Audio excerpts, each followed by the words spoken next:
Bienvenidos a todos a esta segunda sesión de la mañana de las jornadas del Instituto. Vamos a tener en este bloque, que en principio vamos a estar hasta la 1:30, a 4 ponentes.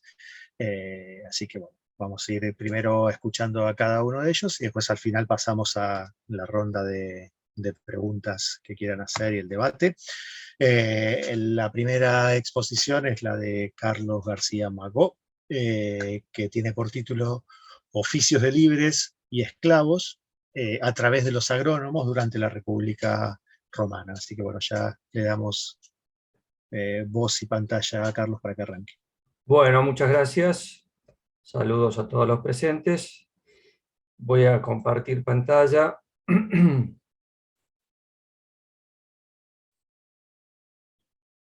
Bueno, bien. Este trabajo es muy corto. A mí me interesa solamente observar cómo a través de los agrónomos latinos de la época republicana, Catón y Varrón, aparece la articulación del trabajo esclavo con el libre. Esta cuestión es algo que ya fue tratado, especialmente Heitland trató esto, luego Peter Garzing, Capogrossi y Colognesi, entre otros autores. Yo voy a retomar un poco más específicamente algunos aspectos como el de la producción oleícola, el trabajo de los colonos para completar el ciclo agrario y la explotación de los animales, ya sea rebaños domésticos o especies salvajes.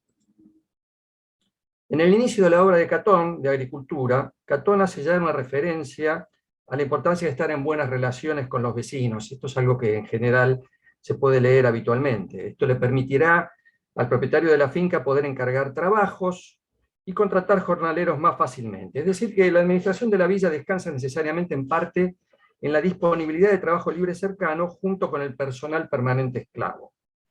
Varrón, al igual que Catón, plantea la coexistencia del trabajo libre y esclavo en la villa. El capítulo 17 del libro primero indica que los campos se cultivan por hombres, o esclavos o libres, o por ambos. Y pasa a describir estas clases. En el caso de los libres, dice, o los cultivan por sí mismos, como hace la mayor parte de los pobres con su progenie, o con jornaleros, cuando los trabajos de la granja más pesados, como la vendimia y la siega, son realizados con asalariados libres, o con quienes son llamados ovaerari, muchos de los cuales todavía hay en Asia, Egipto e Iliria. Cierro la cita. Resulta claro que, de acuerdo con nuestro autor, la manera más adecuada, según sus criterios de eficiencia, para organizar el trabajo en las villas, tenía un componente estable, basado en una dotación de esclavos, complementado con un flujo estacional de fuerza de trabajo libre para solventar los picos de demanda que impone el calendario agrícola. Pienso que esta organización que presenta Varrón es un modelo que en la práctica se adecuaba a las condiciones existentes, que podían variar de región a región, desde la condición productiva de la tierra a la mayor o menor disponibilidad de fuerza de trabajo, más allá del estatuto de libertad de los campesinos, usos y costumbres regionales. Puede resultar sorprendente que Varrón no incluya en la fuerza de trabajo disponible en la villa a los arrendatarios, mientras que en Columela, medio siglo más tarde, son objeto del interés del autor en un apartado específico. Sin embargo, me parece que el sentido de esta ausencia en la lista de Varrón está en relación con el estatus de los arrendatarios, quienes estarían subsumidos entre aquellos de origen libre que cultivan por sí mismos las tierras, como la mayor parte de los pobres. En tal categoría entrarían incluso algunos que estaban en una mejor posición económica, quienes además de arrendar una tierra poseían un lote de tierra propia. Estos propietarios tal vez necesitaban más tierras para incorporar a la unidad doméstica, pues las que tenían eran insuficientes. Y aquí entramos en una lógica como la que plantea Gallant en su libro de 1991 para adecuar la familia doméstica al crecimiento o decrecimiento del grupo. Sin embargo, en relación con la producción animal, Varrón, en dos casos, señala la existencia de leyes que regulan el uso de la tierra por parte de los colonos que apacientan cabras en la villa.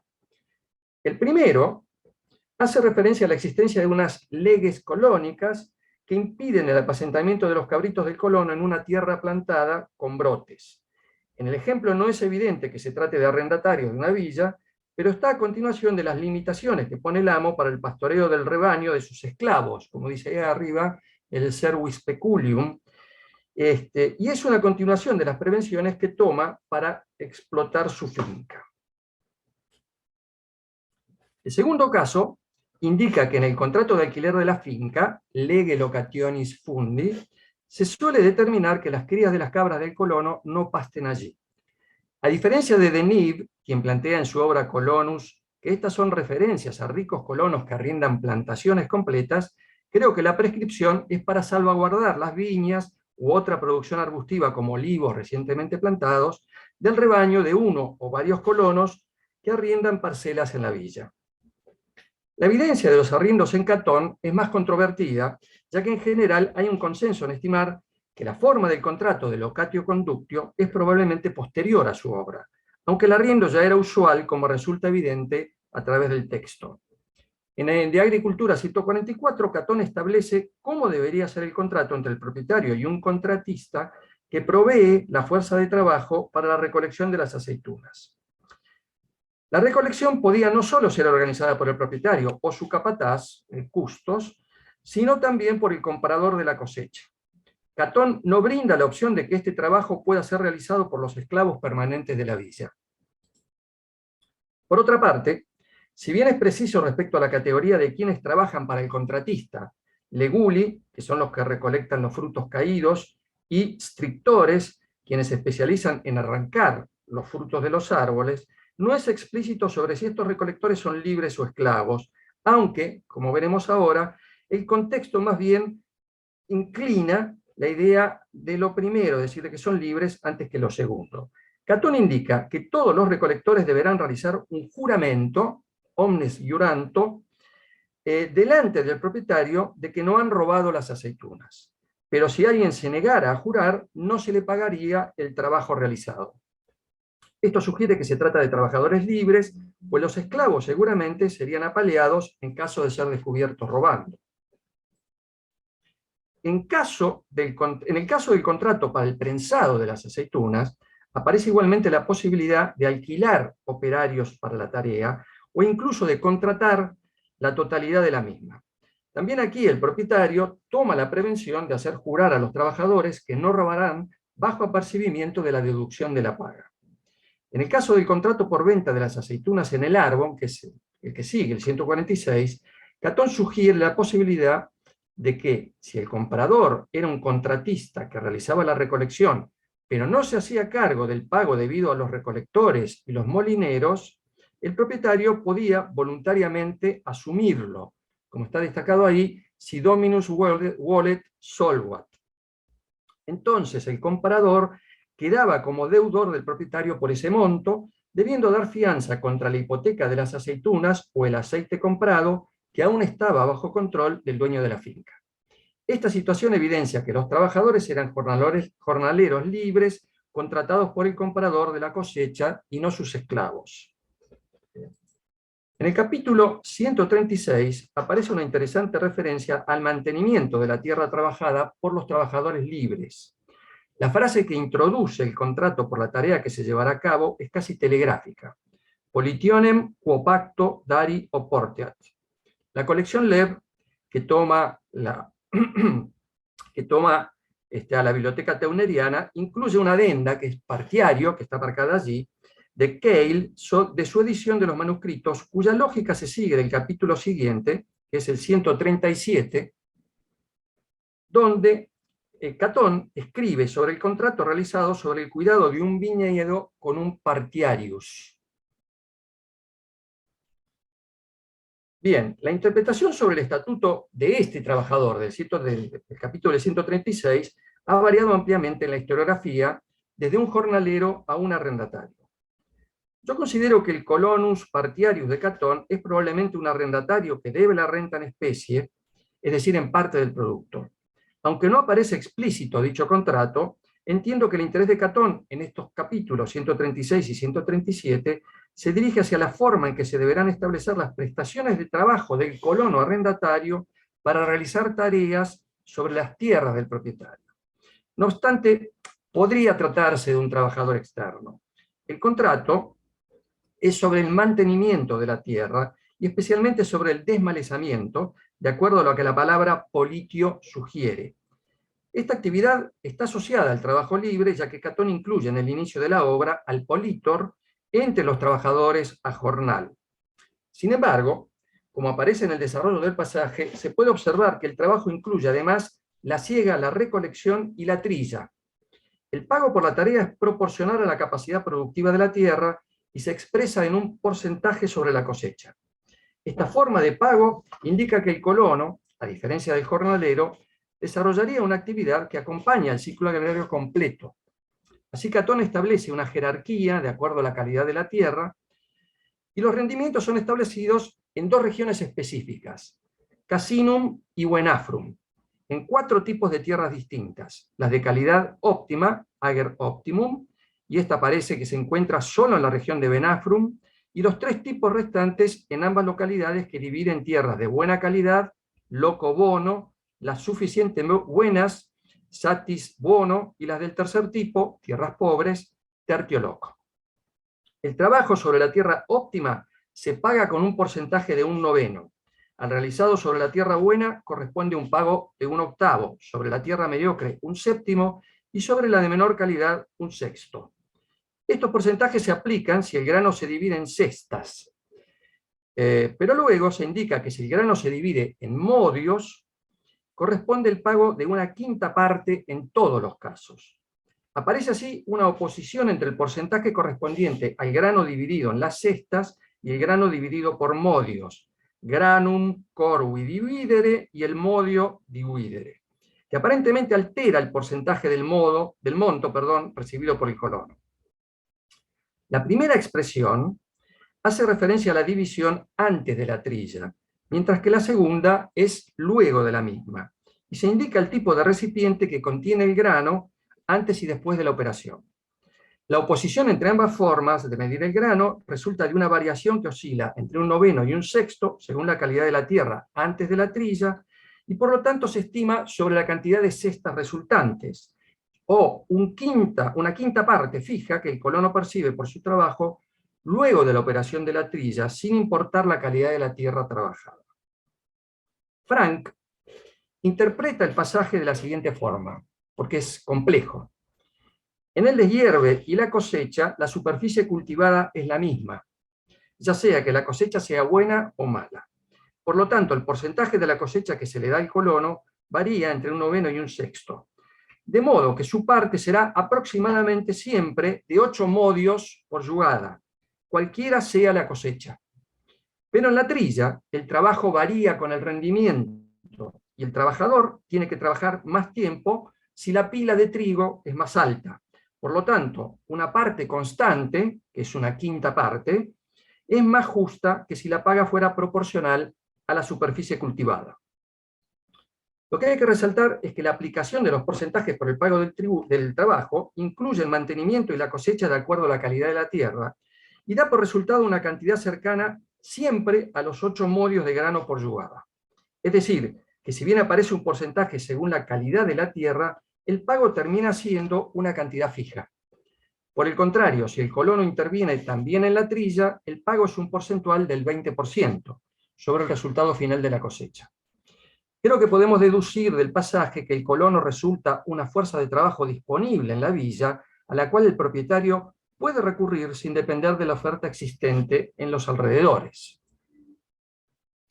En el capítulo siguiente, el 137, como antes marqué, trata sobre el cuidado de la viña por parte de un colono.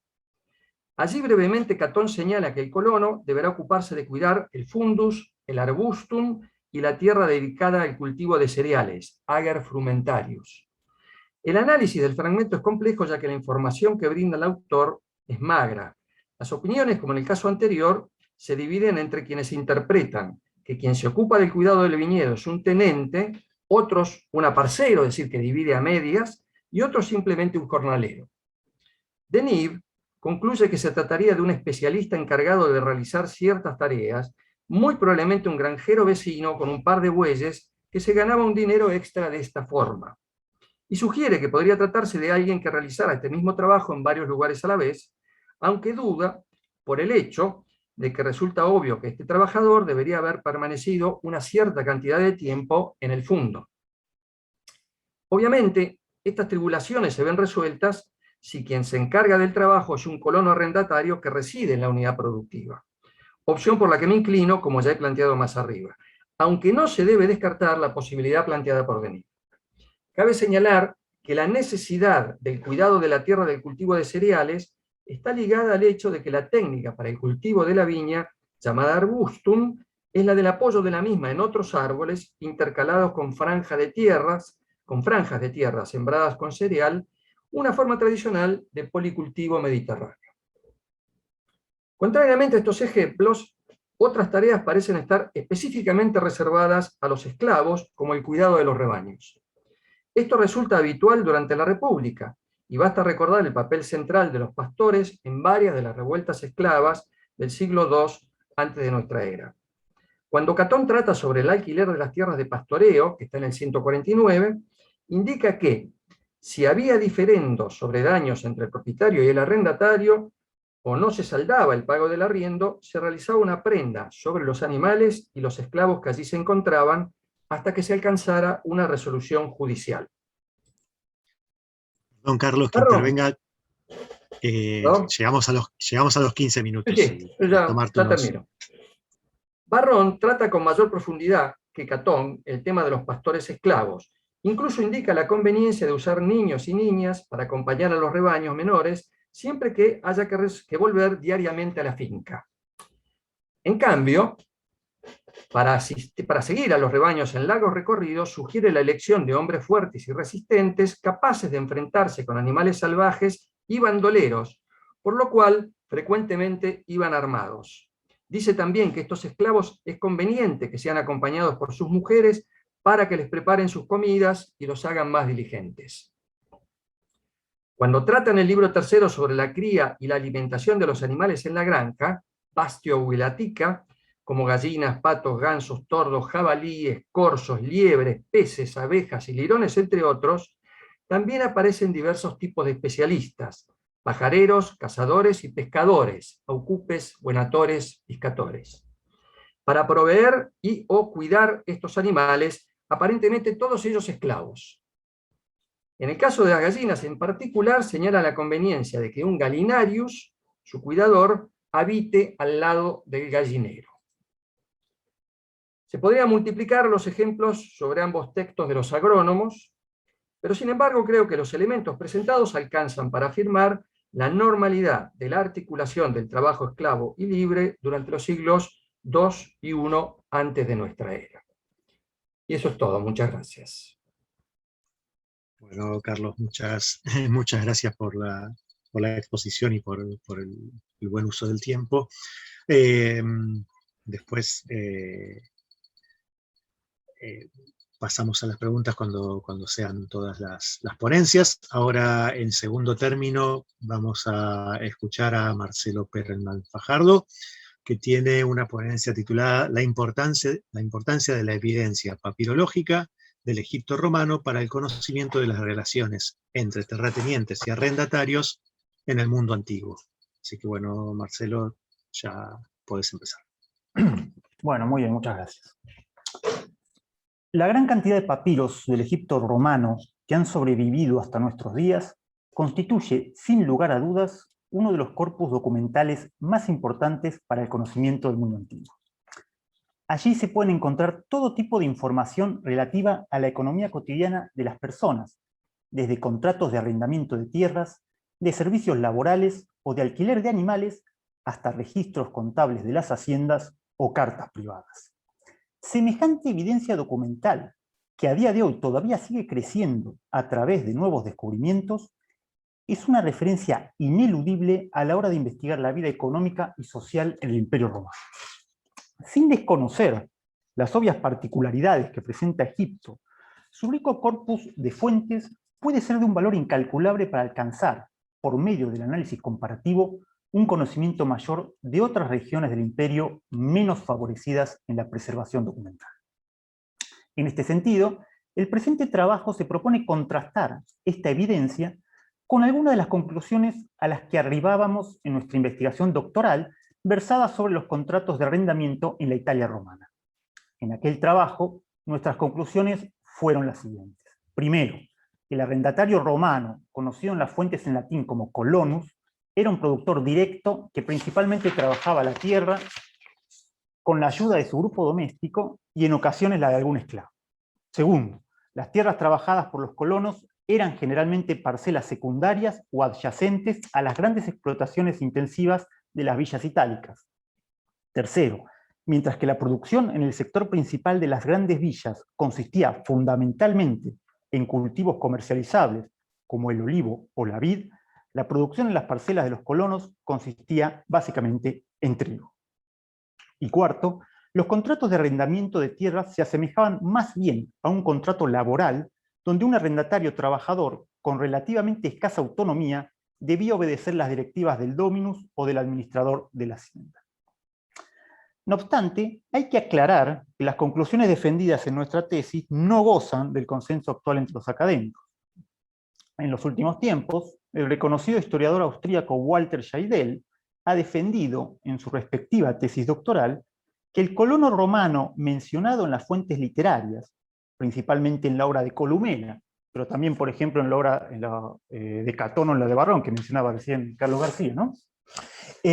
No cumplía funciones laborales, sino funciones de administración equiparables a las que realizaba el vicus o el mismo propietario.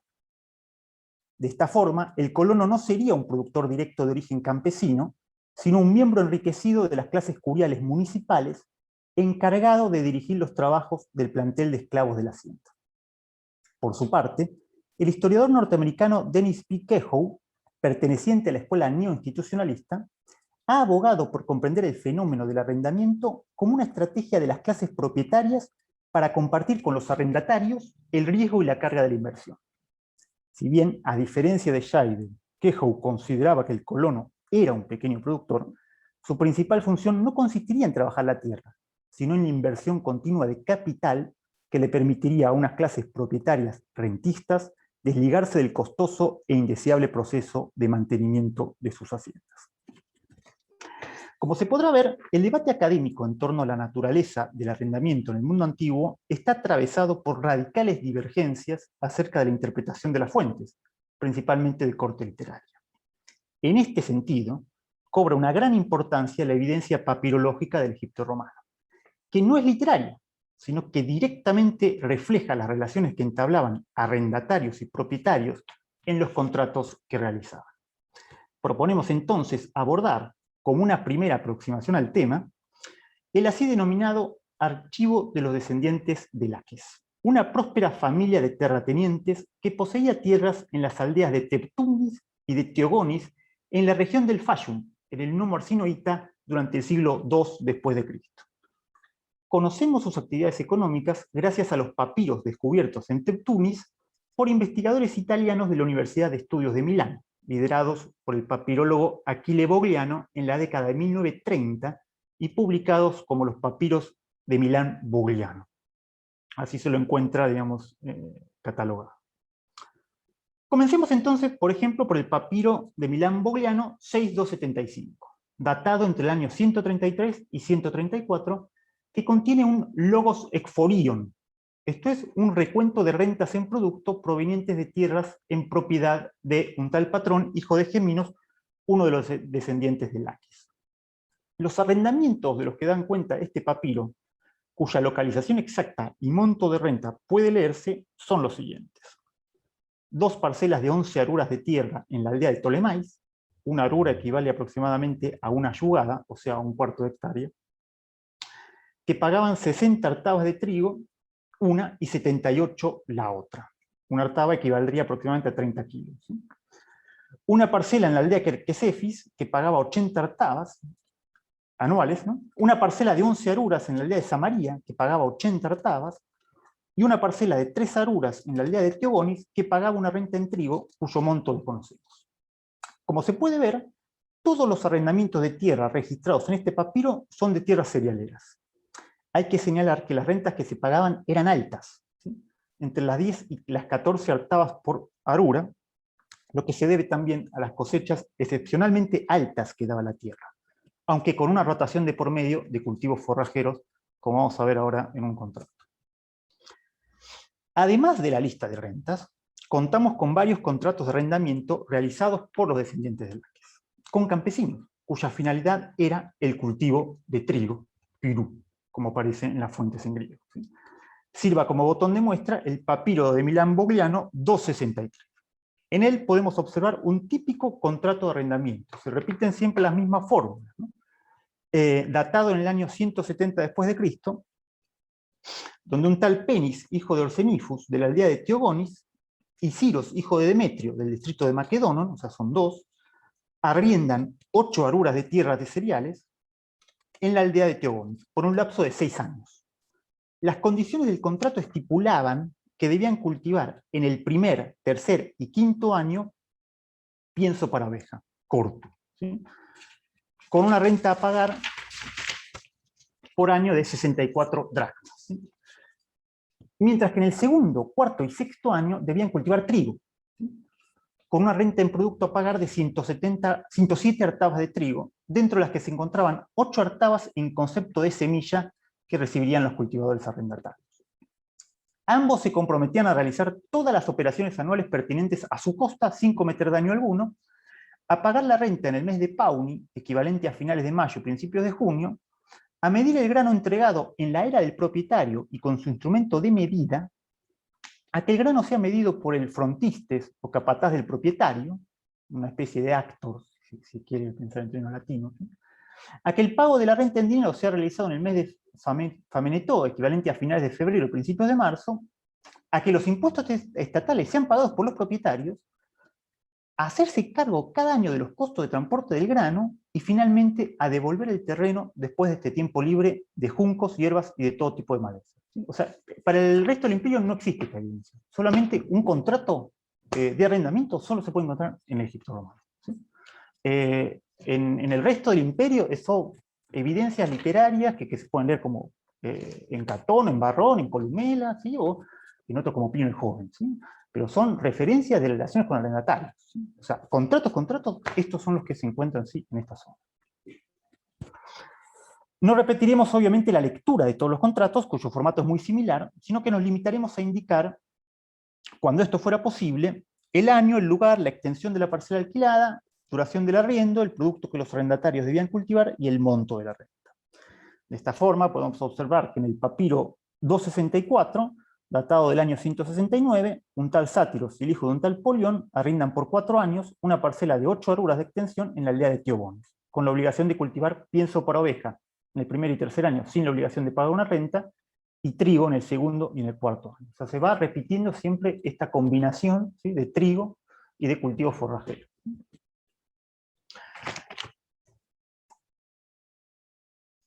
Como excepción, a veces no era trigo, sino también cebada, ¿no? O sea, el resto, por ejemplo, estos contratos, el 264, 265, 267, ¿sí? Son todos de trigo, pero, por ejemplo, el resto de los contratos de arrendamiento que tenemos también imponen el cultivo del trigo, a excepción del 334, 135, 137 y 6269, que fijan el cultivo de cebada, crisés, en combinación con los cultivos forrajeros habituales, y del papiro 6268, que es un alquiler de tierra para pastoreo. Como pudo observarse, de todos los contratos analizados, el producto principal es el trigo o la cebada, alternados con el cultivo de forraje para animales. En todos los casos, se trata de pequeñas extensiones de tierras trabajadas por campesinos individuales. Resulta evidente entonces que los descendientes de Láquez destinaban principalmente las tierras arrendadas al cultivo de cereales. Ante tal evidencia, resulta verdaderamente insostenible declaraciones como las de Quejow, que señala que los terratenientes dependían de una sustancial contribución de recursos por parte del arrendatario, cuando lo que tenemos a la vista es que esos recursos o inversión de capital consistían básicamente en mano de obra. Pero esto se vuelve aún más claro cuando nos fijamos directamente, cuando nos fijamos en que las tierras que no dan en arrendamiento, esto es, las tierras que administran directamente, son tierras de viñedos. Como es sabido, el cultivo de la viña era sumamente costoso al requerir de grandes recursos de inversión, con lo cual es evidente que los descendientes de Láquez, al ser una familia opulenta, concentraba la inversión de recursos de cultivos comercializables en las propiedades de gestión directa, mientras que relegaba en arrendatarios el cultivo de las tierras cerealeras. Es notable en este sentido constatar, por ejemplo, las inversiones realizadas en la construcción de una nueva prensa para el vino, según el papiro 7304, o los gastos realizados en la plantación de nuevas viñas, 7308, lo que nos habla a las claras de que las inversiones eran llevadas a cabo directamente por la familia de los Laques a través de sus administradores. Por un registro contable sabemos además que obtenían grandes ingresos por la venta del vino. Respecto a la mano de obra, y esto es muy interesante porque enlaza con lo que señalaba Carlos García, encontramos varias referencias a la contratación de carponal. Contratistas que compraban previamente la cosecha y aportaban la mano de obra, compuesta posiblemente en su gran mayoría por jornaleros libres. Esto es muy parecido posiblemente al contrato del que hablaba Carlos de Catón, ¿sí? Para levantar la cosecha, ¿sí? O sea, un carponal y un contratista que junta, posiblemente en principio no sabemos bien quiénes constituirían esa cuadrilla de trabajadores. Es obvio que podría haber también esclavos, ¿sí? Pero es muy probable que en su mayoría sean jornaleros libres, ¿sí? Conclusiones. Bueno, la evidencia de arrendamientos registrada en el archivo de Laques no puede ser más contundente.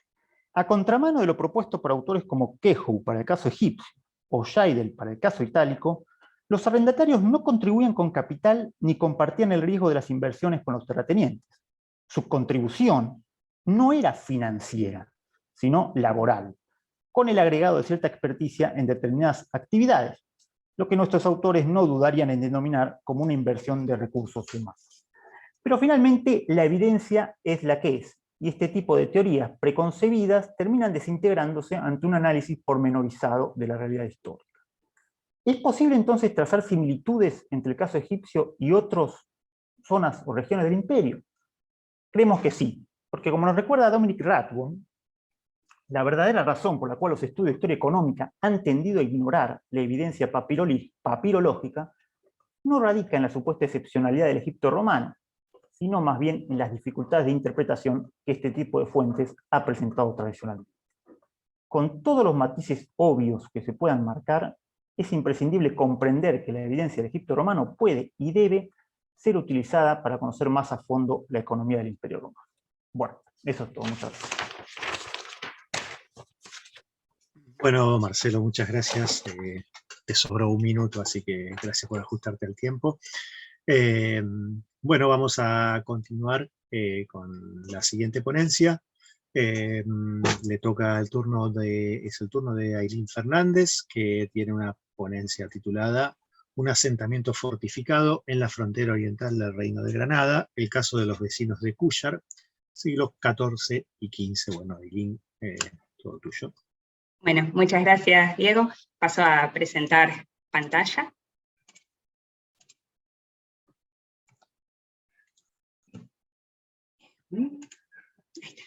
¿Se ve como presentación? Perfecto. Bien. Bueno. Sí, muy bien. Gracias. Mi intención en esta oportunidad, y con todas las salvedades del caso, es presentar algunas conclusiones parciales a las que hemos arribado en el curso de nuestro proyecto de investigación. Un proyecto que inició en el marco de las becas UBASIT en su categoría estímulo y que tuvo como objetivo general profundizar el estudio sobre las características y dinámicas del funcionamiento del campesinado en el mundo rural de Al-Ándalus, sobre todo en su etapa final. De allí que la propuesta que da origen al título de esta ponencia se encuentre centrada en abordar las formas de organización y estrategias de gestión comunitaria de un asentamiento particular situado en la frontera oriental del Reino de Granada durante los siglos XIV y XV, que es el caso de los vecinos de Cúllar. Aquí al costadito muestro el mapita, digamos, donde estaría ubicado Cúllar, la región. La elección de esta región, justamente del altiplano, no resultó casual, sino que derivó del análisis crítico de una serie de cartas arábigas que refieren a Cúllar, que son los llamados documentos árabes sobre el castillo de Cúllar, Granada, que se encuentran conservados en el Archivo Histórico Municipal de Baza y que fueron traducidos por el catedrático ya fallecido Amador Díaz García. Ahora bien, antes de adentrarnos en las mismas, quisiéramos hacer una pequeña aclaración de por qué consideramos este corpus documental tan valioso para los estudios que nos competen. Pues resulte una obviedad, pero bueno, se trata de una fuente escrita, es decir, esto toma bastante valor si tenemos en consideración que cuando nos adentramos en este tipo de investigaciones hay una predominancia en general de estudios de índole más bien antropológico y arqueológico, y son muy pocas las investigaciones en el marco de la disciplina histórica que examinan exhaustivamente estas problemáticas. En general, el argumento que se ha esgrimido, o uno de los mayores obstáculos que se presenta, se concentró en destacar las limitadas fuentes, tanto árabes y latinas, que trabajan sobre el mundo rural. Solo en los últimos años, y a partir de haber identificado un corpus documental mucho más fructífero de lo que se había creído hasta entonces, es que se ha comenzado a revitalizar el interés por las lógicas y prácticas del campesinado, especialmente de época nazarí. De allí, entonces, bueno, pasamos a comentar algunas cuestiones muy formales y rápidas para detenernos en el punto que a nosotros nos interesa en este caso, en esta ponencia. El documento en sí se trata de un formulario notarial, se divide en 8 folios y además contiene un expediente bastante posterior a la datación sobre la que nos vamos a centrar en este caso. Estos 8 folios se dividen a su vez en 17 escritos hispanoárabes y cuentan además con una nota final. Y dentro de estos 17 escritos nosotros lo podemos subdividir al mismo tiempo en unos primeros 16 documentos, que son los que nos vamos a centrar en este caso, que datan del 802 al 810 de la Égira, o para terminología tal vez más amena para nosotros, de 1399 a 1408 de la era cristiana. Bien. Bien. Bueno, en relación a estos primeros 16 documentos, a grandes rasgos, digamos, relatan el proceso de compra de la fortificación, o Hisn de Kujar, y todo su alfoz, es decir, el término municipal, por parte de la propia comunidad de vecinos de Kujar al sultán de aquel entonces, que es Muhammad VII. Lo interesante de esta cuestión, en principio, es que el Hisn de Kujar se ubica en la línea defensiva de las fortificaciones próximas, que son parte del patrimonio regio, es decir, son propiedad del sultán, al igual que todo el alfoz, que junto con otras regiones que en este caso dejamos de lado por cuestiones de tiempo, que son Castillejar y Galera, servían de protección a la ciudad de Baza, y a todo su distrito. Ahí también hacemos una comparativa para ver la distancia en algún punto que existe entre la ciudad de Granada y las regiones que estamos mencionando. Ahora bien, en concreto, digamos, la fuente trata o menciona como 63 propietarios de Kujar otorgaron un poder de representación a 2 venerables y respetables jeques de la Caria, es decir, la alquería, alguaciles en ejercicio de su función. Aquí los dejo escritos sus nombres, están sintetizados porque son mucho más complejos de lo que yo puedo incluso siquiera dictar, pero que bueno, para el hecho, digamos, de haberles otorgado este poder de representación era para que en nombre de la comunidad de vecinos realizasen la compra del Hisn de Kujar, así como todas las propiedades y bienes contenidos en su alfoz, es decir, las tierras de regadío y de secano, las casas y las moradas, los pastos y las riberas, los terrenos incultos y los cultivados, las aguas potables y de riego. Ahora, la compra de la fortificación y del alfoz se estipulaba en 3.000 dinares de oro, una suma bastante elevada para el contexto, que debía ser pagada en 4 plazos anuales consecutivos. Y además se cita en la fuente que se debe reservar una zona, es decir, una zona vedada, a la cual serán pesquitas en materia de castillo para la reconstrucción de sus murallas. Y por último se menciona que la compra en sí se realiza libre de cargas y obligaciones, lo que en la práctica significa que se les exime del pago al tesoro público. Todos estos datos no son menores si tenemos en cuenta que estamos frente a una formación social que se define como tributaria mercantil, donde no solo el poder último descansa en el sultán, sino que la unidad articuladora son las propias comunidades campesinas. Bien. Bueno, para ir concluyendo a los puntos nodales, y realicé una pequeña formulita, tal vez es muy simple y bastante obvia, pero creo que esquematiza bastante bien a nuestro gusto las problemáticas sobre las que versa esta ponencia, que tiene que ver, bueno, con las distintas partes intervinientes en el proceso, es decir, en la compra y en la venta. Nosotros lo posicionamos de la perspectiva de la comunidad, que es la que compra, y el que vende, el poder político central, y sumamos un halo, digamos, que tiene que ver con el contexto, es decir, para poder situar esta problemática, y sobre la cual vamos a iniciar los comentarios. Entonces, en el caso del contexto, habíamos mencionado previamente que la fuente data de los años 1399 a 1408, es un contexto en el cual, también como mencionamos, quien está en el sultanato, en el caso del Reino de Granada, es Muhammad VII, pero es a partir de su reinado justamente que las relaciones con Castilla se comienzan a deteriorar, sobre todo ante el avance, los nuevos avances cristianos que se van a dar en la frontera oriental, al reanudar las luchas Enrique III, digamos, rey castellano de aquel entonces, y gran parte de esto, digamos, contiene una problemática que tiene que ver con la ruptura de los tratados de tregua o de los pactos de tregua, es decir, lo que nosotros llamamos parias, que eran los impuestos que pagaban los reyes de Taifa, en este caso el rey granadino, a los reyes castellanos o cristianos, para que no los atacasen, es decir, mantener cierta cuestión de tranquilidad o paz entre ambas partes. Entonces, el hecho de que se haya gestado este nuevo avance, digamos, que estemos frente a una situación de posibles nuevas conquistas, nos determina a nosotros pensar que se trata de un contexto de profunda inestabilidad.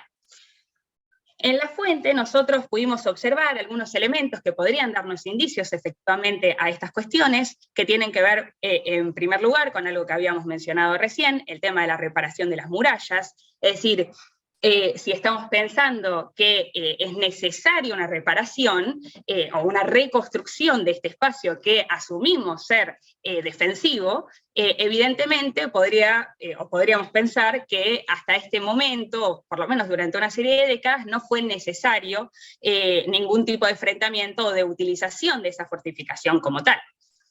En segunda cuestión, digamos, lo que tiene que ver con los plazos en los cuales se habían pautado, digamos, la otorgación de la compra de la fortificación y del alfoz, se nos denota ya que en el segundo plazo que le correspondía a la comunidad pagarle a los representantes del sultán, ya no se otorga en oro, sino en plata. Entonces eso también podría plantearnos, digamos, el hecho de que la situación del reino en general es bastante inestable.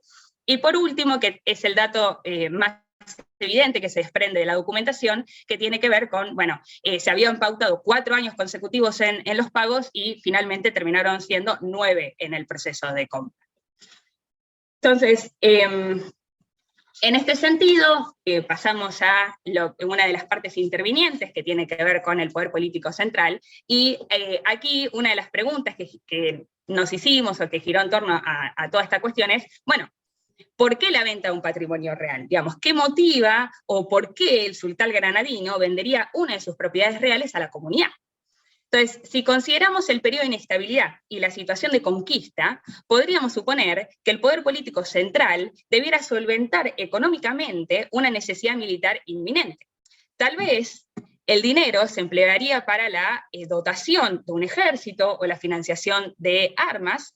Sin embargo, allí cabría preguntarnos, ¿y por qué no una imposición tributaria para tales fines, o con tal finalidad? Lo interesante del mundo islámico es que resulta muy difícil incrementar o incluso imponer nuevos impuestos en tanto no se atengan a la legalidad coránica.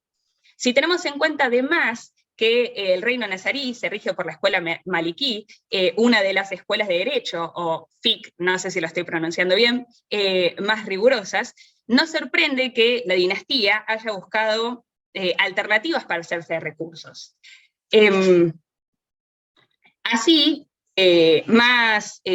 dando por perdidas más tarde o más tempranas, tal vez estos emplazamientos, o particularmente el emplazamiento de Cúllar, es que se habría procedido a su venta. Ahora bien, lo que nos queda resonando y sobre lo que nos gustaría continuar en indagaciones futuras es el porqué de la reparación de las murallas, digamos, por qué reinvertir parte del dinero de la comunidad en la reconstrucción de la fortificación. Entonces, aquí se desprenden, o se desprende por lo menos el gran postulado que queremos seguir indagando, que tiene que ver con la posibilidad de un juego de poder, es decir, si efectivamente se daban por perdidas, el hecho de mantener una zona vedada nos permite plantear como interrogante la capacidad que tenía el poder político de insertarse en las dinámicas rurales y ejercer cierto control.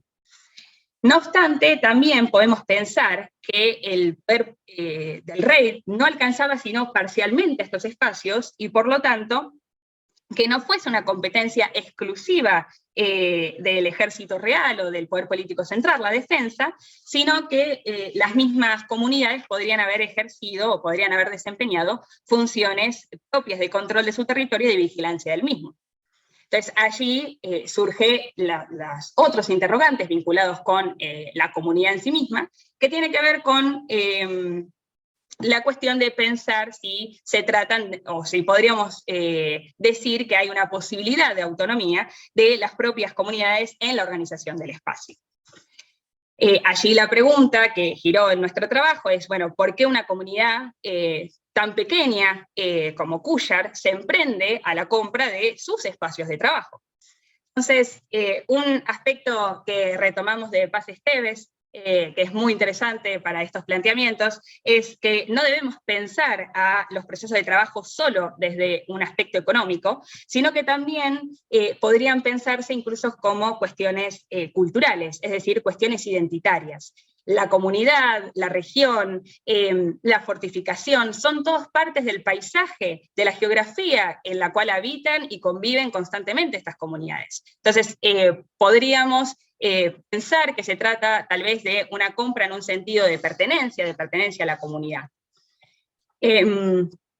Y aquí también hay todo un debate para el mundo nazarí específicamente, que retoma tesis clásicas que trabajan sobre la organización clánica de las comunidades musulmanas de la región, entre ellos el autor más importante es Pierre Guillard, y que, bueno, existe toda una discusión si todavía podemos seguir hablando de cierta organización de tipo tribal o clánica para estos contextos. Tal vez si nos sostenemos de la perspectiva de una cuestión identitaria, podríamos pensar que las lealtades de tipo clánico predominan o son mayoritarias a la lealtad que se le puede tener al poder político central.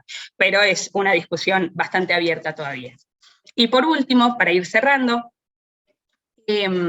lo que nos queda, digamos, como interrogante, también más interrogante que conclusión, es el hecho de los intermediarios en este proceso de compra. Nosotros mencionamos, digamos, la cuestión de la figura de los alguaciles, y entonces aquí surge también toda una problemática que tiene que ver con si existe o si podemos empezar a pensar en un proceso de diferenciación social en el seno de las propias comunidades.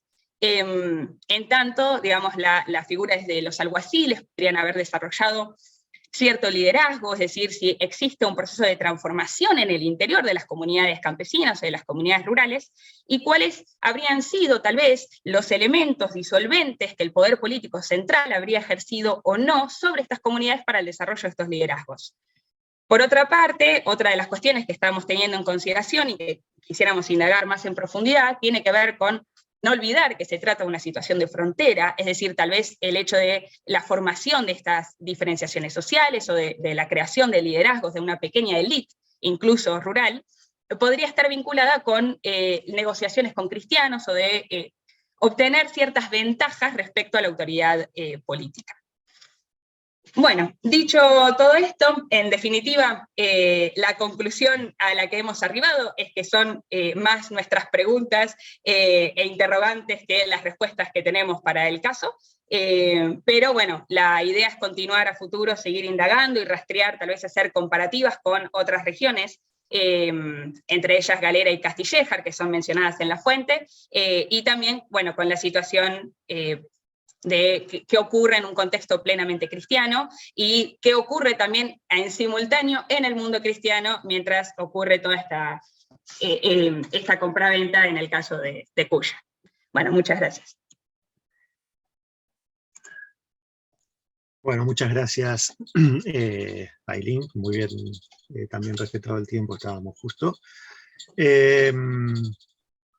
Y ahora nos queda pasar a la última de las comunicaciones de la mesa de hoy, antes de pasar a las preguntas y los debates. Nos toca ahora escuchar a Rosana Vasallo, el título de su ponencia es El rol de los beneficiados en la gestión y explotación del patrimonio capitular, Salamanca, siglo XIV y siglo XV. Bueno, escuchamos con atención. Gracias, Diego. Bueno, el trabajo que presentamos en esta ocasión tiene por objetivo indagar sobre las formas de gestión del patrimonio catedralicio salmantino en época medieval. Se intenta aquí dialogar con la tesis formulada en la década del 80 por Ángel García Sanz. En ese trabajo ya clásico sobre las propiedades del cabildo segoviano, el autor sostenía que la gestión del patrimonio capitular habría adoptado diferentes modalidades a lo largo de la Baja Edad Media y la temprana modernidad.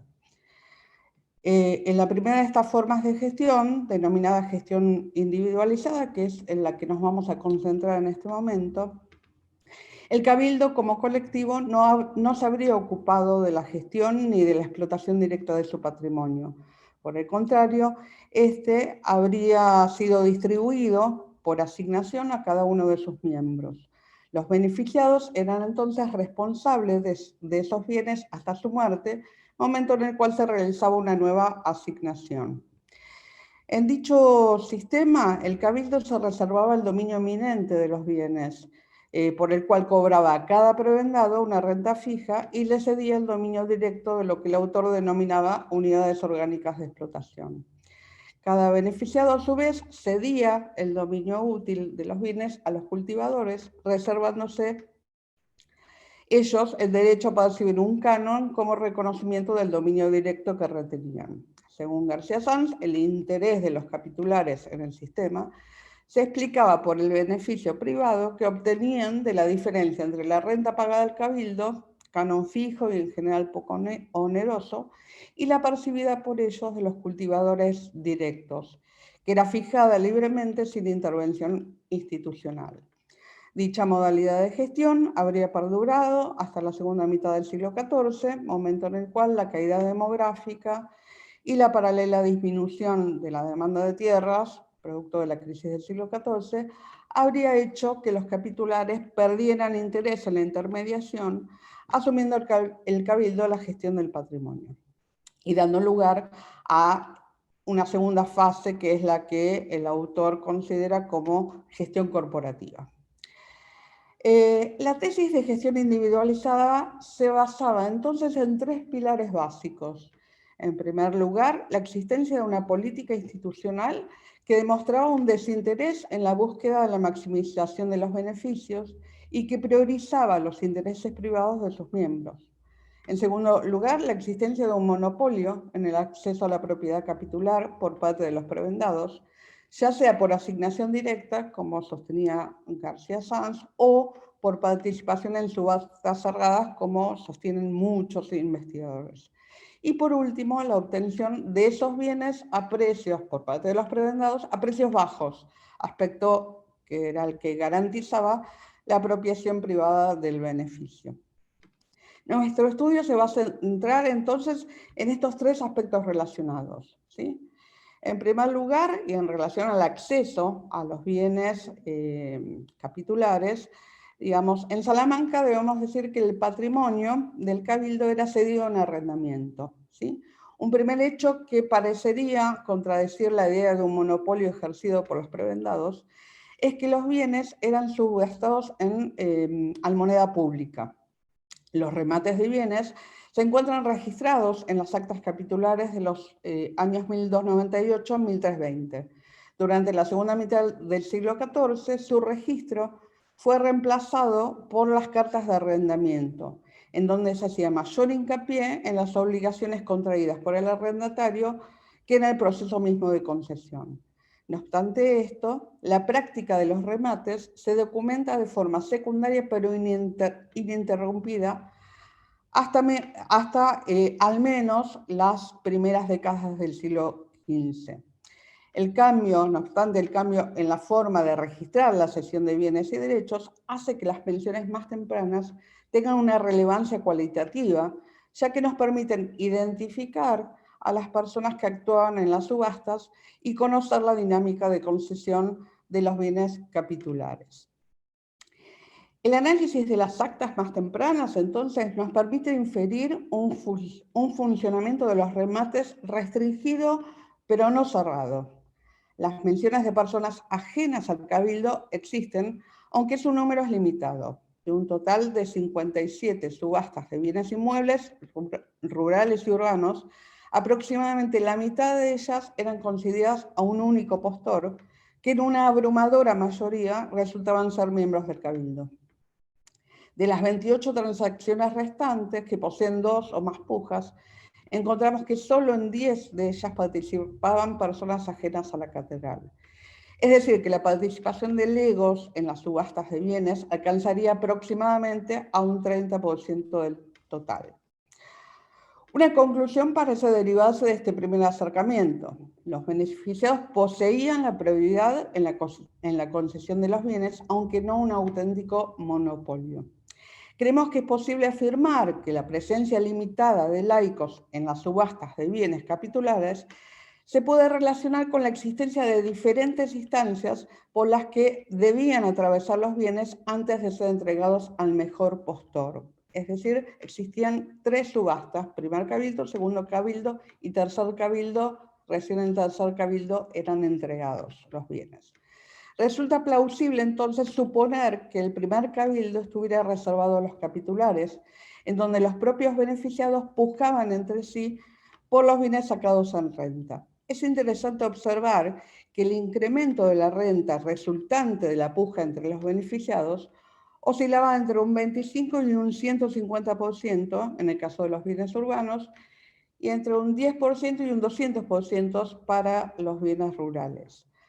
La relación inversa que observamos entre renta inicial e incremento de la renta por pujas, es decir, mayor renta inicial, menor incremento de la puja, menor incremento de la renta por pujas, menor renta inicial, mayor incremento por pujas, parece indicar la existencia de techos en las ofertas realizadas por los beneficiados, aspecto que podría relacionarse con el rol que poseía la ración en el accionar económico de sus miembros. Recientemente, Carla Cimino señaló la función que cumplía el beneficio, fruto del reparto de las rentas de la mesa del común, como herramienta de control de la institución sobre sus miembros.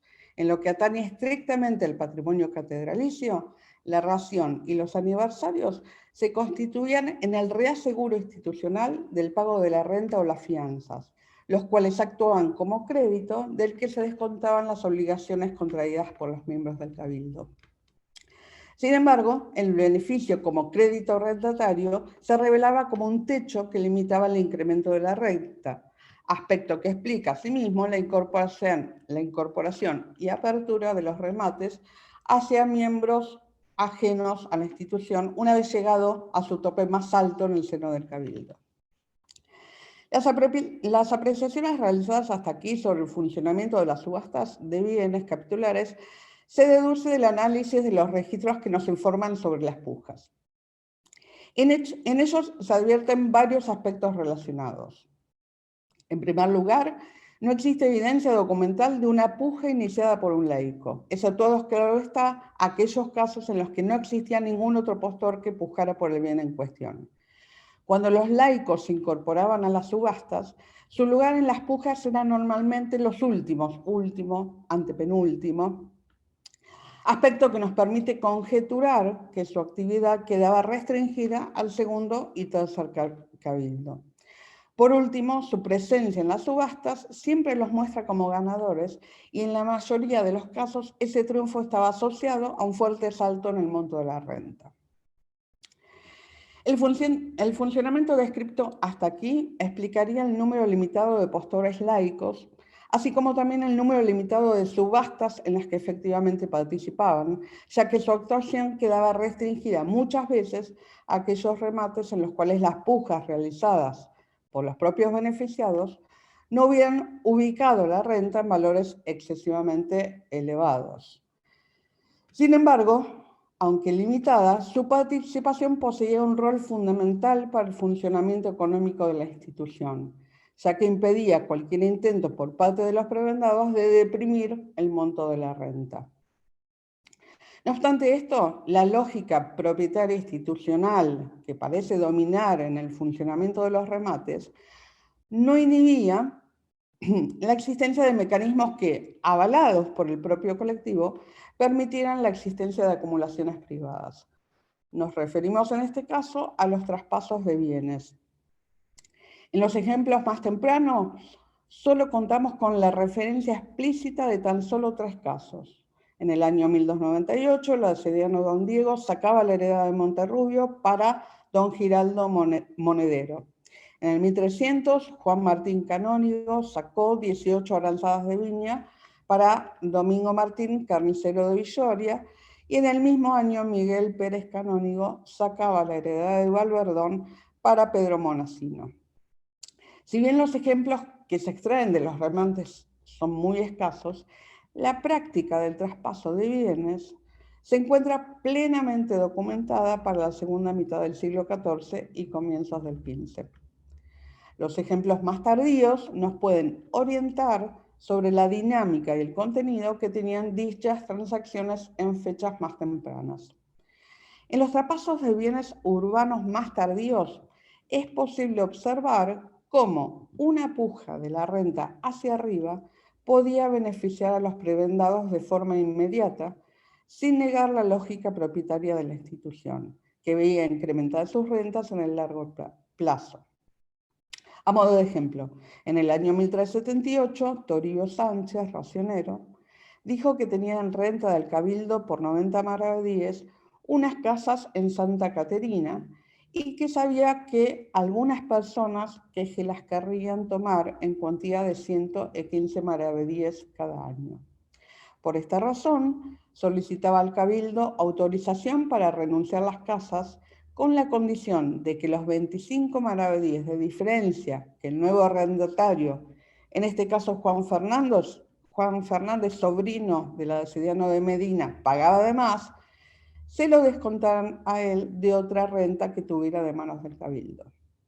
El ejemplo aludido no es el único que se conserva y en todos los casos aparecen involucrados los capitulares. Vemos entonces que los traspasos se convertían en transacciones que se asemejaban mucho al subarriendo de bienes, aunque en estos casos estaban avalados y enmarcados institucionalmente. Dichas transacciones suponían un beneficio inmediato para el prebendado, que disfrutaba de la diferencia que obtenía en el descuento de otra renta capitular, permitiendo realizar así acumulaciones privadas sin afectar la lógica propietaria de la institución, que incentivaba de este modo la multiplicación de rentas en manos de los capitulares. Desde el punto de vista del cabildo, la búsqueda del beneficio privado de sus miembros repercutía en los niveles de rentas que se elevaban, aunque la institución disfrutaría de ese incremento a la muerte del prebendado. Ahora bien, a partir de lo observado hasta aquí, podemos decir que la forma de gestión del patrimonio capitular salmantino posee varios puntos en contacto con la tesis de la gestión individualizada propuesta por García Sanz. Vemos aquí que si bien no existe un monopolio en el acceso a los bienes por parte de los prebendados, estos poseían sí una auténtica primacía. También observamos, a través del análisis de los traspasos de bienes, la existencia de mecanismos que favorecían la acumulación privada de los prebendados, que se beneficiaban con la diferencia entre el piso de la renta fijado por la institución y lo que efectivamente abonaba el cultivador directo con el traspaso. Sin embargo, la lógica que atravesaba a la gestión individualizada era aquí una lógica plenamente institucional. El cabildo se servía de sus miembros no solo para colocar los bienes en arriendo y obtener una renta, sino para maximizar los beneficios, obligándolos a una puja interna que elevaba los ingresos en el largo plazo y que hacía de sus vínculos locales, creados a través de la amistad o la fuerza, un aspecto esencial que permitía la realización del beneficio privado e institucional. Una vez más, la Iglesia hacía de su condición de institución eterna un mecanismo efectivo para la construcción de poder, la consolidación patrimonial y el incremento de la renta. Eso es todo. Bueno, también muchas gracias porque justo llegaste con el, con el tiempo, está muy bien cronometrado los 4, así que gracias por respetar el tiempo. Bueno, ahora, habiendo escuchado las 4 ponencias, la idea es pasar a la ronda de preguntas, consultas, debates, pedidos de aclaración, en fin. No sé si alguien quiere tomar la palabra, si quiere levantar. Por ahora en el chat no he visto nada. Ahí llegó una, a través del chat, de Juan. Dice, pregunta para Ailín, capaz de la pregunta excede a la fuente, pero tal vez tenés alguna idea o especulación al respecto. Cuando la comunidad compra el castillo y los demás elementos, ¿se hace cargo del mantenimiento del mismo a futuro, más allá de la cuestión inmediata de las murallas? Y a su vez, ¿asume algún poder político en base a esa compra? Perfecto. Gracias, Juan, por la pregunta. Mirá, en términos generales, digamos, no sabemos mucho porque la fuente en sí en realidad es un formulario notarial, entonces es muy concreta en los postulados y las cláusulas que está planteando, pero como excede un poco más el tiempo, digamos, yo lo acoté al año 1408, pero la fuente trabaja hasta 1535 por lo menos, es decir, se va haciendo alusión a cuestiones posteriores.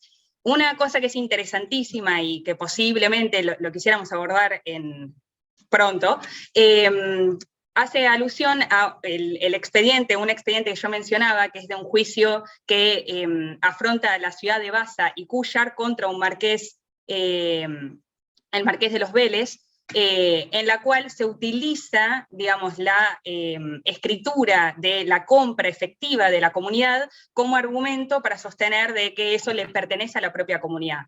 Por lo tanto, asumimos, digamos, que posiblemente sí, que la comunidad se hace cargo del mantenimiento de básicamente todo, y además parte de la cláusula de lo que plantea el documento es esto, ¿no? Se hace libre de cargas y obligaciones, es decir, no quedan eximidos, o sea, la comunidad queda completamente de manera autónoma sin tener que volver a hacer ningún tipo de alusión al poder político central. O por lo menos eso es lo que se está pautando en la fuente. Después en la realidad tendríamos que ver algún otro caso. Bueno, muchas gracias, Juan, por la pregunta y por la respuesta. Tenemos, bueno, hay unas manos levantadas. Tengo a Diego Glusman, a ver si lo podemos dar audio para que hable. Ahí está. Bueno, gracias. Sí, yo tengo un par de preguntas para Ailín y para Carlos. Para Carlos, que mencionó que el trabajo esclavo era predominante o muy relacionado con la cuestión del ganado, si había una carga moral en eso, o sea, si era moralmente más execrable o peor visto todo lo relacionado con el ganado, con la ganadería, con el pastoreo. Porque el trabajo esclavo estaba más enfocado en eso, y el libre, según lo que dijo, en lo agrícola. Y después para Ailín tenía un par de preguntas. Primero, si los pagos de la comunidad sultán, cómo se dividían al interior de la comunidad, si pagaban los más ricos más cantidad proporcionalmente o todos pagaban lo mismo. Esa es una pregunta. Y la segunda, dado que es una zona de frontera y hay un avance cristiano, si alguna de las estructuras o funcionamientos políticos del feudalismo cristiano afectaron a la zona, entendiendo que son dos formaciones sociales distintas. Una es tributaria mercantil y la otra es feudal, y si en ese avance cristiano hubo algunos elementos políticos que se fueron afectando a la región, y si esos elementos pudieron haber beneficiado a la comunidad. Así que bueno, esas son las preguntas. Bueno, gracias por la pregunta, Mauro. Ah, no, perdón, Mauro no, Diego. La respuesta es no. Más bien, a la inversa, si vos lees el texto de Varrón, en Varrón hay una predisposición a considerar a la producción pecuaria como por encima de la agrícola, como una forma tradicional que viene de muy lejos, así que no, digamos, esto no tiene que ver con, con la categoría del ganado y la asignación del trabajo a los esclavos. Sí, por ahí tiene que ver con, bueno, que el hecho de que el staff permanente, en general, el staff permanente de la villa, siendo esclavo, bueno, tiene asignadas tareas que son más rutinarias, y eso es lo que se deduce del texto, principalmente de Catón, cuando él habla de la cantidad de trabajadores que hay que tener y señala tantos operarios para una finca de 240 yugueras, etcétera, etcétera, de olivares, y asigna las especialidades. Tiene que ver más, me parece a mí, más que ver con la asignación de trabajos que son rutinarios, y que se pueden mantener en un nivel estable con un nivel estable de recursos asignados, que en determinado momento, bueno, eso necesita ajustarse, como por ejemplo, en la siega, en la siembra es necesario la recolección de las olivas, es necesario entonces ahí una fuerza excepcional de trabajo, y ahí en general intervienen hombres libres, pero no necesariamente siempre. También podrían, estas cuadrillas de operarios podrían estar formadas también por esclavos, no es ridículo pensarlo.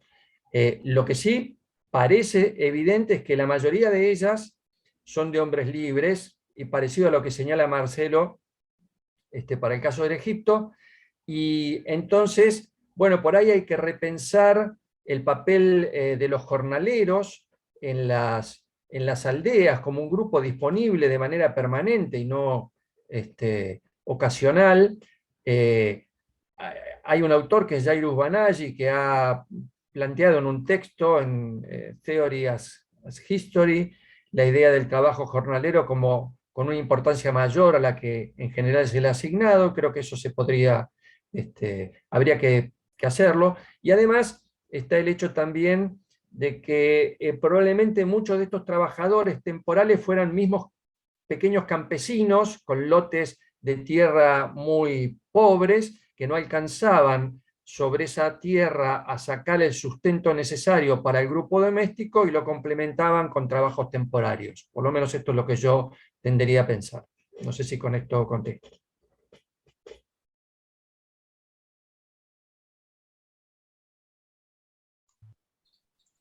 Muchas gracias. Bueno, Una preguntita más, ¿se puede? Si se puede. sí, dale. ¿Cómo, si hay una respuesta, quizá no? Si era temporal de estos campesinos que no llegaban al sustento para el grupo doméstico, y el trabajo era temporal, ¿cómo hacían cuando no tenían esa posibilidad? O sea, ¿estaban al borde de la inanición, digamos? No, yo creo que esto tiene que ver con el ciclo agrario. Es decir, no podrían haber funcionado de manera estructural al ciclo agrario si siempre hubieran estado al borde de la inanición. Entonces esto quiere decir que evidentemente la existencia de estos trabajadores temporarios o temporeros o jornaleros, como los quiera llamar, se adecuaban a la estructura productiva y eran funcionales. Es decir, que no creo que siempre estuvieran al borde de la inanición. Yo creo que probablemente normalmente no lo estuvieran, por ahí en alguna situación crítica sí, pero en general habría que pensar que probablemente el sistema funcionaba sobre una lógica que incorporaba a estos grupos. Si uno va más atrás y piensa en cuál era el papel de los cetes en el mundo agrario griego, en la época arcaica y temprana, bueno, ahí vos podés ver una idea similar, ¿no? O sea, trabajadores que tienen un grado de pertenencia mínimo, digamos, con la tierra, una asignación, un acceso a la tierra propia mínima, pero que complementan eso con, digamos, trabajos temporarios de diferente tipo. Fíjate que aquí vos tenés varias opciones: la recolección de aceitunas, la intervención en el trabajo de la viña, la recolección o el cuidado de el deshierve, la trilla, la cosecha, etc. Incluso también algo que aparece en el texto, apareció en el caso de la época medieval. Muchas veces estos son encargados de llevar de un lado para otro la cosecha, en el caso que sea necesario, etc. Es decir, que vos ahí tenés varias opciones. Bueno, gracias, Carlos. Pasamos a Mauro, tenía una pregunta, venía levantando la mano hace un rato. A ver, fíjate si ahí podés. Diego, te quedaron las preguntas que había para Ailín. De Diego. Perdón, me parecía que, claro, es que hizo una pregunta a cada uno y después repreguntó a Carlos. Entonces ahora le toca a Ailín. Bueno, perdón. No hay problema, no hay problema.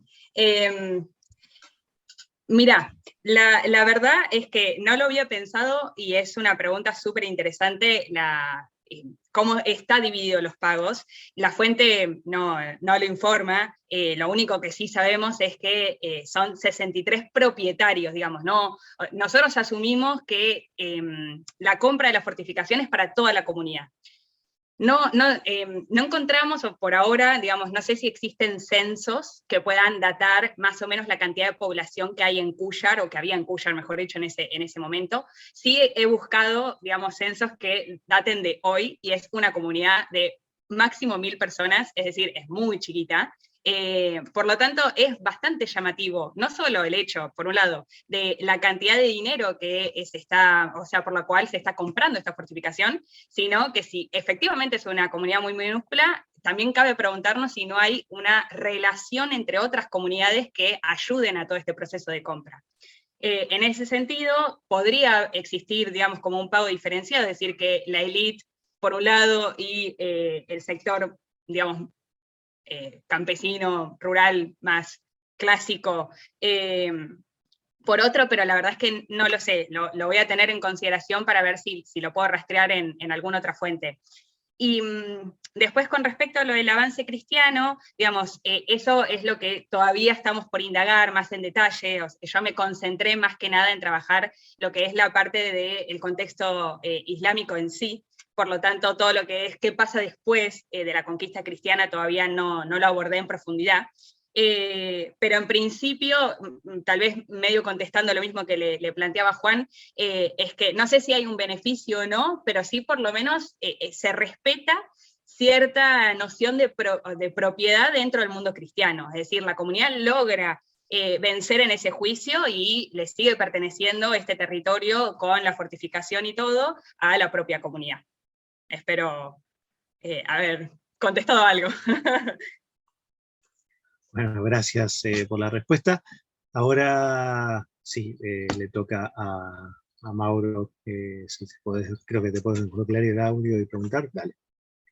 Perfecto, gracias. Yo tengo una pregunta para Marcelo. Quería saber, o sea, si lo pudiste ver, ¿no? Porque dado que tengo entendido que estás arrancando a ver los papiros, si se puede comparar la situación del arrendatario romano y del arrendatario egipcio, y sobre todo si existe una mayor debilidad del arrendatario egipcio. ¿Por qué te pregunto esto?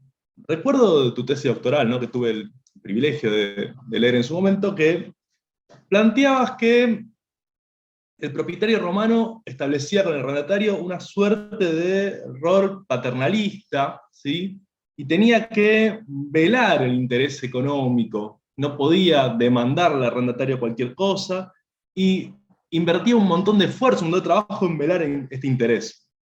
En cambio, digo, por lo que presentaste ahora, al menos desde los contratos egipcios, pareciera haber al menos al menos lo que se puede ver exclusivamente a partir de estos contratos, una relación económica en términos puros y despejada, libre de todo tipo de atadura. Entonces, en ese sentido, va mi pregunta.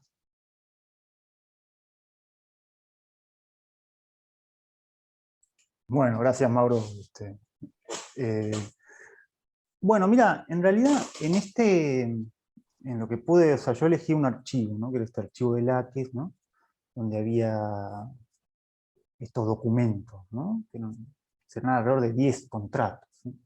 En estos no figuraba, pero hay contratos donde figura, en el mismo contrato, ¿sí?, que debe hacer un regalo el colono o el arrendatario al propietario.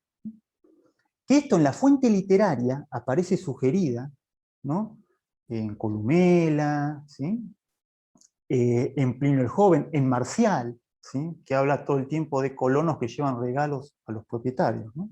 Lo interesante de esto es que eso aparece legalizado, tipificado, ¿sí?, ¿no? Lo cual, evidentemente, acá, digamos, yo no sabría a ciencia cierta si se puede hablar de que el arrendatario romano pueda estar más o menos protegido.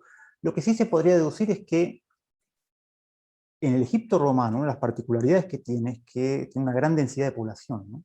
Porque, digamos, la gran, digamos, productividad de las tierras del Nilo, del delta, digamos, ¿no?, puede contener mucha población, ¿sí? O sea que por esto se dice que en el Egipto romano el trabajo esclavo no era predominante, ¿sí?, sino que había mucho más trabajo libre que en el resto del imperio, ¿sí?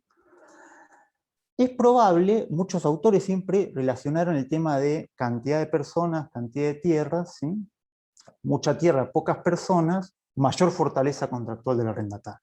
Entonces uno podría entrar por ahí y decir que tal vez el arrendatario romano sea, digamos, ¿no?, un bien más escaso, ¿no?, por decirlo de alguna manera, ¿no? Mientras que esto, digamos, ¿no?, los trabajadores abundarían más, ¿sí?, el arrendatario, el trabajador abundaría más en Egipto, ¿no?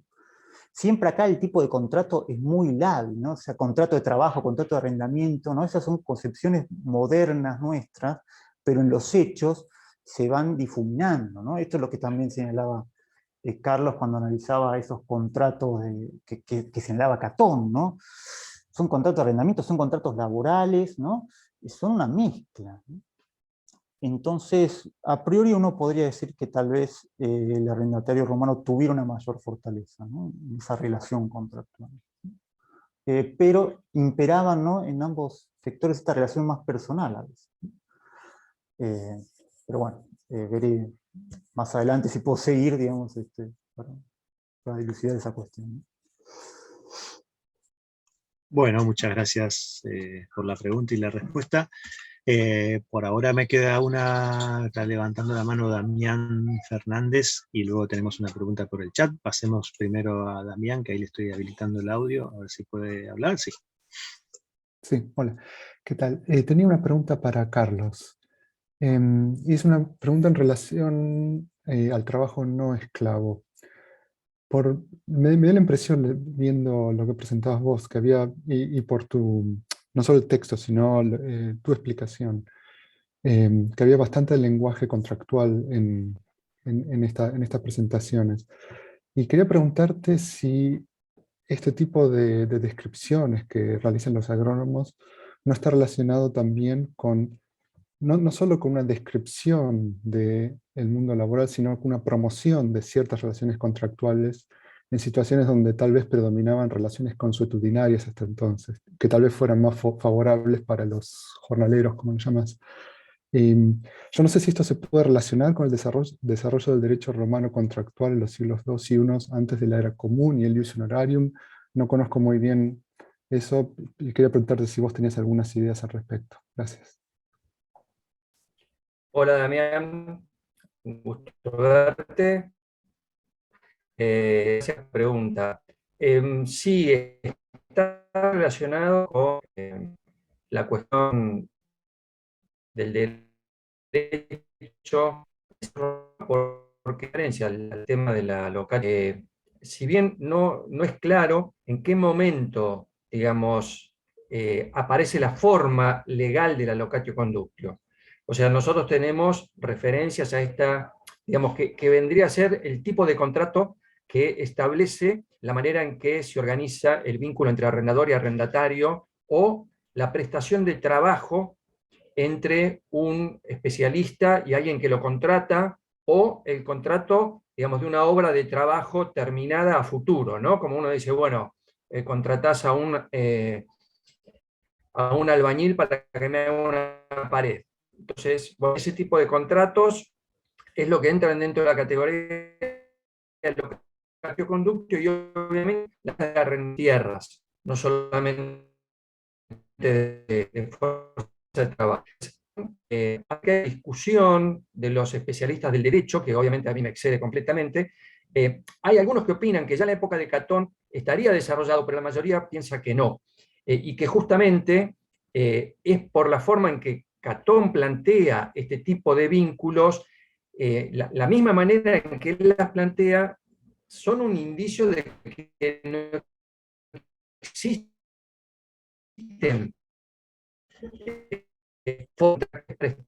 es más, resulta también en ciertos momentos confuso la idea del arriendo, que a veces parece una expresión de venta, digamos, de venta a término, ¿no? Algo que en el mundo romano, o sea, la idea de venta a término es la posibilidad de uso de un bien con una finalización contractual, con lo cual entonces no se trata de una venta, sino que es un arriendo literalmente, ¿no?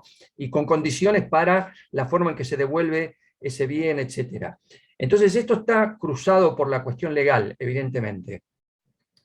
A mí me parecería, por la forma en que aparece en Catón, que las formas contractuales no están plenamente establecidas. Y entonces, en estos textos, en este texto, lo que Catón trata de establecer es justamente formas contractuales en las cuales, digamos, se puedan resolver fácilmente estas relaciones de arrendamiento o de contrato de fuerza de trabajo, ¿no?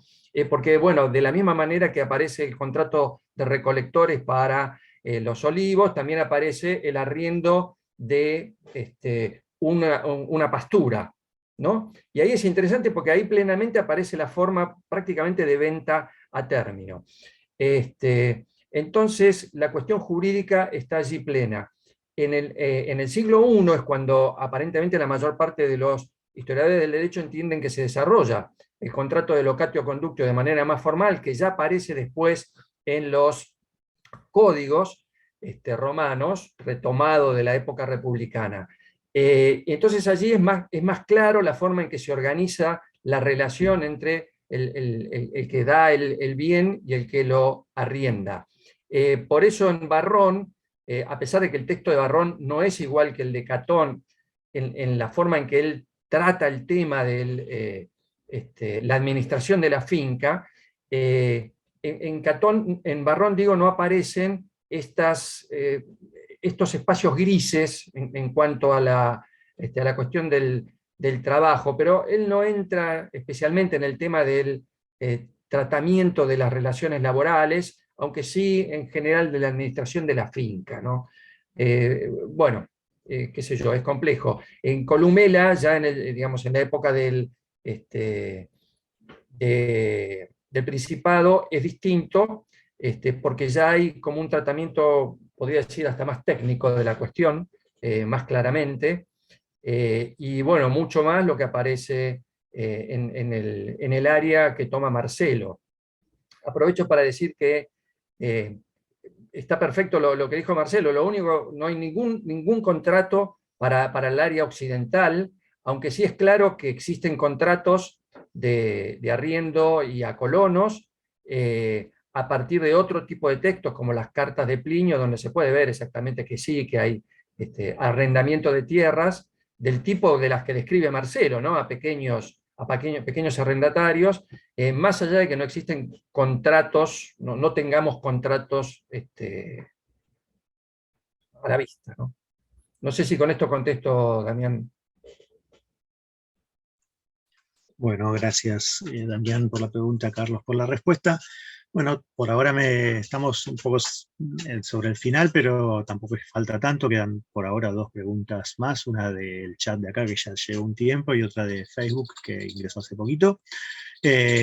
Luciana Danieli pregunta para Carlos, dice, teniendo en cuenta que menciona en algunos casos el rol de las mujeres de determinados esclavos, ¿hay más alusiones en esas fuentes a la división sexual del trabajo como estrategia productiva de la huila? O también si se puede asumir que el aporte de mano de obra de colonos y trabajadores libres suponía siempre, o en la mayoría de los casos, la de sus familias. Bueno, Luciana, sí. Daniel. No, Luciana. Luciana Danieli. Sí. Sí, el rol de las mujeres, no solamente de determinados esclavos, porque, digamos, obviamente la cuestión del género en los últimos años también ha sido aplicado a la interpretación y a la lectura de las fuentes que nosotros tenemos. Así que lo que tradicionalmente se leía de una manera, hoy empieza a verse con una óptica distinta.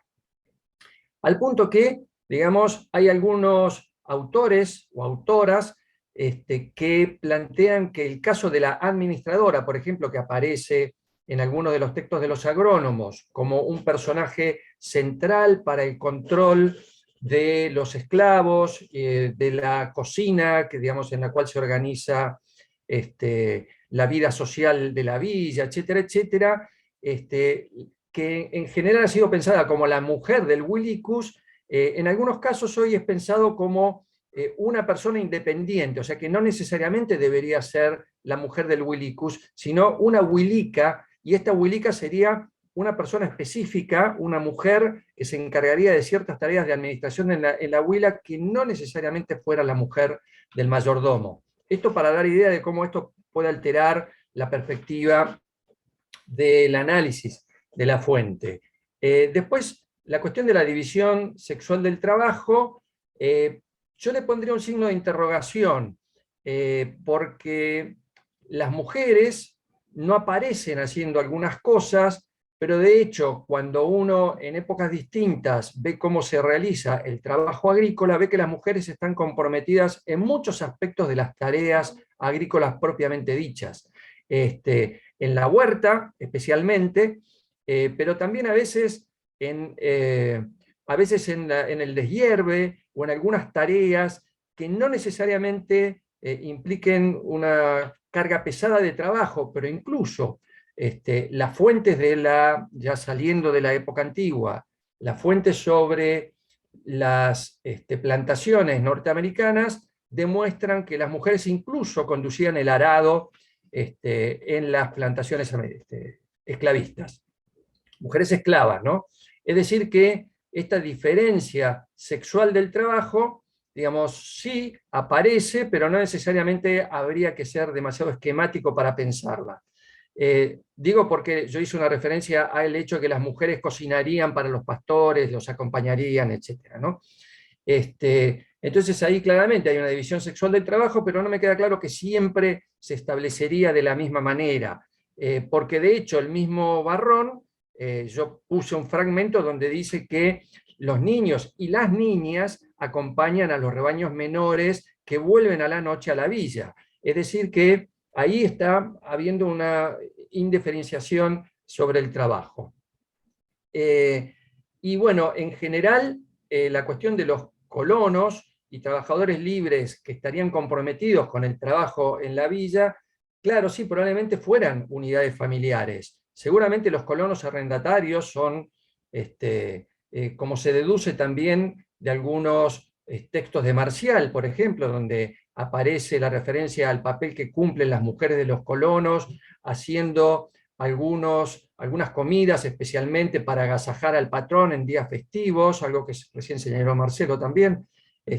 Así que ahí la cuestión de los colonos arrendatarios es de unidades familiares domésticas, donde los hijos y las hijas incluso aparecen teniendo algunas tareas, como recolección de huevos o el control de algunos pequeños animales de la granja, etc.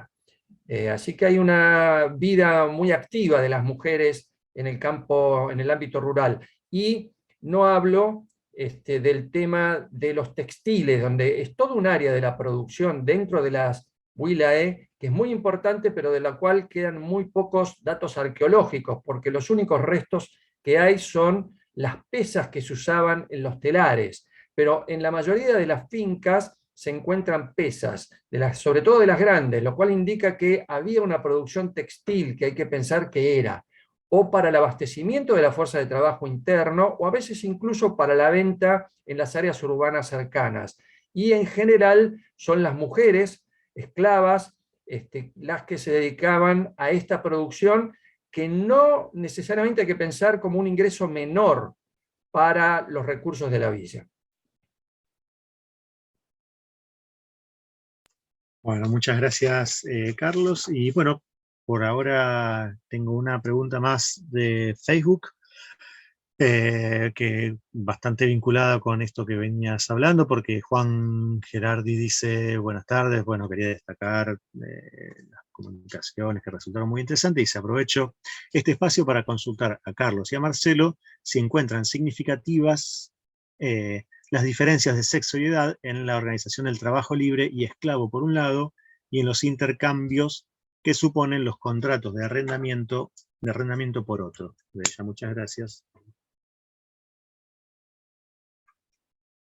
Bueno, le paso la palabra a Marcelo, así él habla un poco. Dale.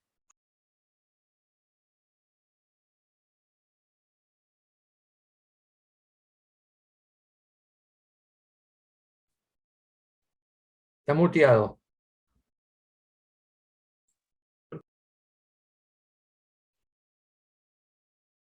Abrí el micrófono, Marcelo. Leyendo la pregunta de Damián justo al mismo tiempo, entonces presté primero atención a la pregunta de Damián y no me perdí la de Juan. Ahora, después leemos la pregunta de Damián. Repetirle la pregunta de Juan, Diego. Ahora, Diego, vos tenés el micrófono cerrado. La pregunta es si encuentran significativas las diferencias de sexo y edad en la organización del trabajo libre y esclavo, por un lado, y en los intercambios que suponen los contratos de arrendamiento por otro. Yo no entiendo muy bien la pregunta como está armada, pero bueno, las cuestiones de sexo y edad un poco era lo que estábamos tratando. A lo mejor en los contratos egipcios aparece más información al respecto. No, lo que llama la atención en Egipto es que hay muchas mujeres terratenientes. ¿Sí? Muchas mujeres, de hecho hay una gran historiadora que se llama Jane Rowlandson, que justamente investigó el tema de las mujeres propietarias en el Egipto romano. ¿Sí? Y de hecho hay muchos contratos donde efectivamente quienes suscriben los contratos son mujeres con arrendatarios. Incluso tienen litigios. ¿Sí? Yo no he encontrado del otro lado, ¿sí? Mujeres arrendatarias en relación. ¿Sí? Pero bueno, sí, también volviendo a lo que mencionaba Carlos, el trabajo femenino es sumamente importante en la antigüedad. ¿Sí? De hecho, cuando se habla de la esclavitud, de la importancia central de la esclavitud, siempre lo enfocamos en el tema agrícola. ¿Sí? Pero olvidamos dos aspectos fundamentales, que uno es el trabajo doméstico, fundamentalmente el trabajo esclavo. ¿Sí? Y que en general, por un sesgo, se decía, no es importante, es secundario, ¿sí? Y en realidad es totalmente fundamental. ¿Sí? Hay evidencias Tucídides habla de, por ejemplo, cuando hay en la guerra del Peloponeso, ¿sí? Si mal no me equivoco, en el sitio de Platea, cuando vienen los tebanos y la arrasan, ¿sí? Los de Platea se encierran con mujeres, ¿sí? Seleccionan a los soldados y a una mujer por cada soldado, porque esa tiene que hacer la comida, ¿sí? Y generalmente son esclavas las mujeres que hacen servicio doméstico, ¿sí?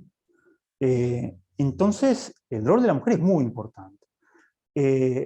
Columela habla de la huilica, ¿no? Que, bueno, como decía Carlos, puede ser la mujer del colono, o puede ser, no necesariamente. En Marcial también aparece una huilica, pero, digamos, el rol del trabajo doméstico, que era fundamentalmente femenino, ¿sí? Es una cuestión muy importante a la hora de hablar sobre todo de la esclavitud, ¿sí? Y la otra es la minería, ¿no? En el trabajo minero la esclavitud es absolutamente preponderante, sino aunque claramente masculina. Eso, digamos, lo que tiene que agregar. Agrego algo a lo que dijo Marcelo. El ámbito de la artesanía. Sí, digamos, porque siempre cuando hablamos de la esclavitud, como él dice, se centra todo en el ámbito rural. Esclavos, yo creo particularmente, pero como por supuesto no se puede hacer estadísticas en el mundo romano, creo particularmente que había más presencia de esclavos en el ámbito urbano que en el rural. Y al margen de esto, la cuestión de la diferenciación del trabajo entre mujeres y hombres, digamos, de la otra pregunta, se puede retomar también aquí. Sí está constatado en muchos textos, inscripciones, mujeres que llevan adelante talleres de artesanos, porque, bueno, o sus maridos fallecieron, o ellas mismas se encargan de una parte de la administración, a veces son libertas, y tienen una importancia central, digamos, en la actividad. Es decir, que más allá de que hay una tendencia que busca invisibilizar a las mujeres, estas están presentes en una gran cantidad de actividades de manera muy activa, y hay que buscar las trazas de eso. Por eso la lectura de género permite reorientar un poco la información para buscar esas trazas y revalorizar este papel, ¿no? Bueno, gracias, Carlos. Y bueno, ahí apareció al final una pregunta más muy cortita de Damián, que dice para Carlos y Marcelo, ahora no lo recuerdo bien, pero las Tabulae Albertini no tienen también información sobre contratos con campesinos. Eso que hace ruido es mi ventilador. Sí, las Tabulae Albertini son del periodo vándalo, y son información sobre contratos con campesinos de un periodo más tardío. Yo la verdad que no las conozco bien, las tablas, son del periodo tardío, y no puedo decir mucho sobre ellas. Han sido trabajadas especialmente por Sommagne, pero no, digamos, no he seguido el tema con atención. Yo creo que son, así como el tema de los papiros egipcios, son probablemente una fuente de información todavía no lo suficientemente explotada, me parece.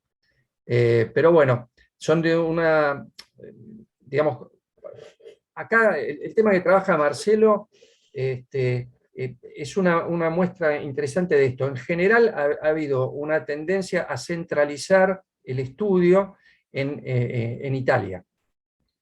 E incluso sobre los estudios sobre la esclavitud, es sorprendente cómo autores muy importantes han priorizado la comparación entre la esclavitud moderna y la esclavitud antigua antes que estudiar los repositorios con gran cantidad de información que hay en el Egipto del período alto imperial o tardo republicano, lo cual a mi forma de entender es increíble, porque uno puede sacar incluso una cierta estadística a partir de papiros egipcios sobre presencia de esclavos, que uno podría matizar, obviamente, decir, bueno, no necesariamente en Italia era lo mismo, no necesariamente en Sicilia era lo mismo, pero seguramente estaba mucho más cercano que lo que ocurría 1500 años después. Entonces, esta parcialidad en el estudio de las fuentes es bastante sorprendente. Yo creo que ahora hay una tendencia a, sobre todo después, por ejemplo, con el caso del Egipto, del tratamiento del archivo de Eroninos que hizo Rathbone, bueno, abre puertas, ya bueno, había otros autores que habían trabajado sobre esto, pero hay una tendencia creciente a, digamos, revalorizar. Ahora, la pregunta finalmente de Damián sobre las tábulas de Albertini, tengo poco para decir. Mi verborragia tiene que ver con esto, me parece, principalmente. Bueno, gracias, Carlos. No sé si alguien quiere agregar algo más, pero preguntas ya no tenemos más ni en el Facebook, ni acá, ni manitos levantadas, así que creo que podemos dar ya por terminada la sesión de hoy. Bueno, no tenemos nada para comer, pero cada cual autoproveerse. Bueno, sí, si no hay más preguntas o comentarios, ni tampoco en los chats, ni aquí en la presencia virtual, cerramos esta sesión.